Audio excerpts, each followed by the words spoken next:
Всем привет, мои дорогие зрители! Меня зовут Таня, и я приветствую вас на своем канале.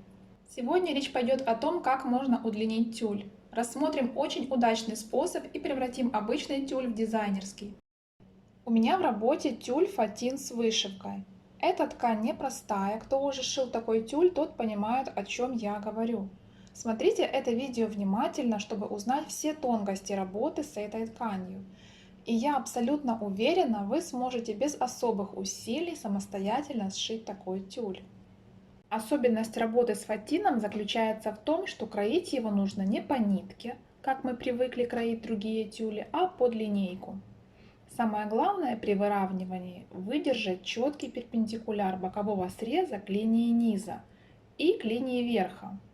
Для этого разложите ваш тюль либо на столе, где есть прямой угол, или же возьмите угольник и нарисуйте линию, перпендикулярную к линии низа.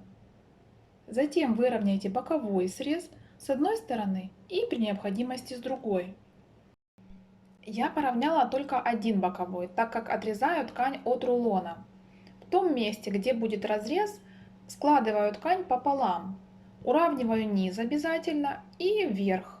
Выкладываю ткань на столе и отрезаю необходимое количество ткани от рулона точно по сгибу.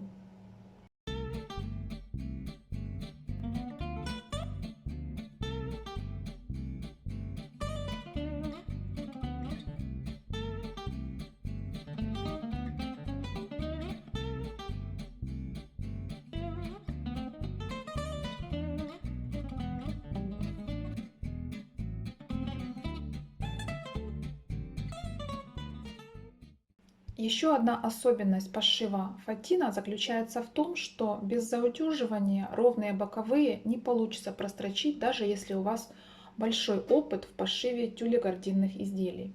Поэтому обязательно заутюживаем боковые швы. Я заутюживаю примерно 2 сантиметра. То есть в готовом виде боковой шов получится 1 сантиметр.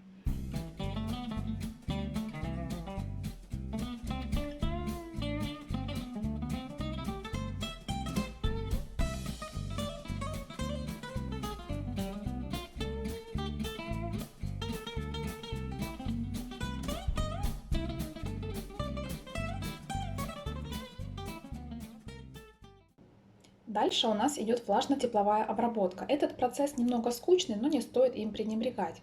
Как вы уже заметили, я взяла обычный паровой утюг. Обязательно проверяем нагрев подошвы утюга. Я ставлю температуру среднюю, примерно на двоечку. И немножко прикручиваю пар, потому что от сильных ударов пара фатин может сжиматься, и тогда основа тюля будет деформированная. Обратите внимание, тюль я утюжу в одно сложение, постепенно передвигая его на столе. Вместе с тем я отмеряю длину тюля от низа к верху. Учитывая тот факт, что данный тюль короткий, мы будем удлинять его на 26 см, сверху я заутюжила минимальный припуск примерно 3 см. 2 см это гребешок над лентой и 1 см припуск на пришивание шторной ленты. Затем необходимо пришить, собственно, саму шторную ленту к верхнему краю тюля. А теперь давайте посмотрим, как же правильно сделать расчет и выкроить необходимую длину рюша по нижнему краю тюля. В готовом виде мне нужно сделать длину тюля 3 метра 21 сантиметр. По факту же сейчас у меня тюль длиной 2 метра 95 сантиметров. Я нахожу разницу высот. Итого 26 сантиметров это недостающая длина тюля. Определяем линию пришивания рюша. Лучше всего немножко отступить от низа. Измеряем это расстояние.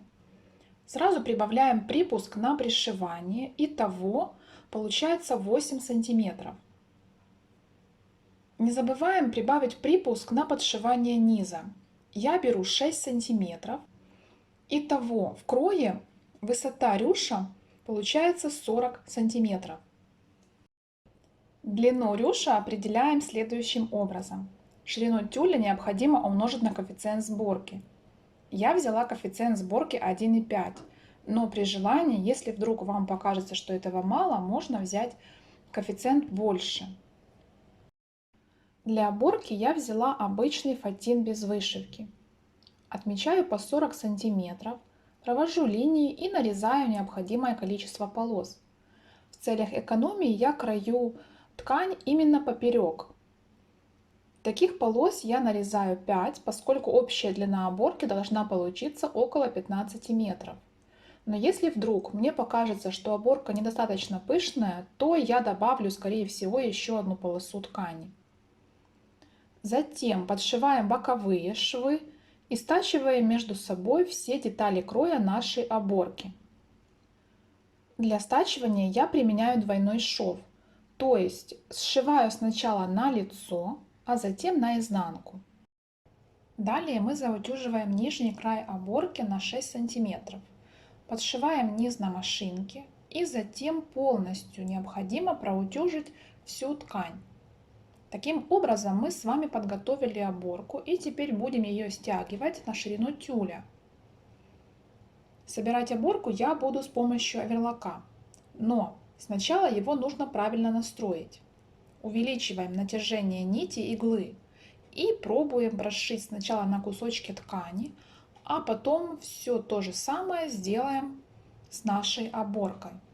Обязательно измеряем готовую длину для того, чтобы можно было вовремя либо увеличить ее, либо же уменьшить при необходимости. А теперь давайте соединим все это вместе. Складываем тюль и оборку изнаночными сторонами вовнутрь. Обратите внимание, оборка лежит вверх тормашками. То есть край, обработанный оверлоком, прикладываем к намеченной линии. У меня это, если помните, 7 сантиметров от низа тюля. Можно также ее сначала приметать или приколоть булавками, а потом только настрачивать. Это уже смотрите, кому как больше нравится. Прокладываем строчку по нижнему краю оверлока. Это примерно 5 миллиметров от края. А потом опускаем оборку вниз и прокладываем строчку по лицевой стороне. Оборка пришита, припуск шва остался внутри.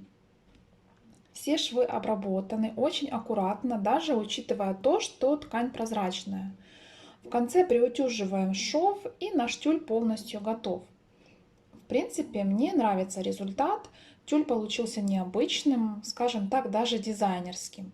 На первый взгляд кажется, что так и должно было быть.